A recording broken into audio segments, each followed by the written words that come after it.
Hello అండి. Today నేనైతే lemon rice చేశాను. మా హస్బెండ్‌కి చాలా ఇష్టము ఈ లెమన్ రైసు. ఆఫీస్ నుంచి వచ్చాక తింటారని చేశాను. కానీ నేనేం చేయలేదు.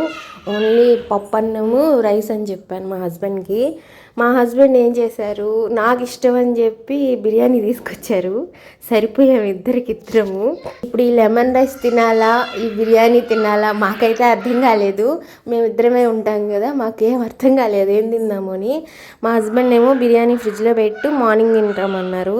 కానీ నేను ఫ్రిడ్జ్లో ఫుడ్ అసలు అలౌ చేయను, నేను తినను, పడేస్తాను అసలు ఏదైనా మిగిలినా కూడా.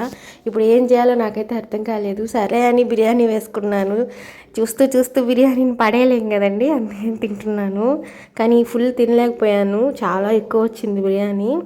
ఇంకా లెమన్ రైస్ అంటారా, మా హస్బెండ్ ఎత్తిపెట్టు మార్నింగ్ బ్రేక్ఫాస్ట్గా తినేస్తాను, పాడవద్దు లెమన్ రైస్ అన్నారు. సరే అని అలా ఎత్తిపెట్టేసాను మార్నింగ్ బ్రేక్ఫాస్ట్గా తినేద్దామని. కాబట్టి దీన్ని బట్టి ఏమర్థమైందంటే, హస్బెండ్కి ఎప్పుడు సర్ప్రైజ్లు ఇవ్వకూడదు. ఇచ్చామంటే మనమే ఇబ్బంది పడతాము.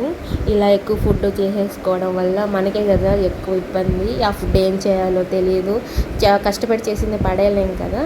నాకు అర్థమైంది ఏంటంటే, ఇంకెప్పుడు ఫుడ్ విషయంలో హస్బెండ్కి సర్ప్రైజ్లు ఇవ్వకూడదు అని. మీరు కూడా ఎప్పుడైనా ఇలాంటి సిచ్యువేషన్స్ని ఫేస్ చేశారా? చేసుంటే కమెంట్ చేయండి.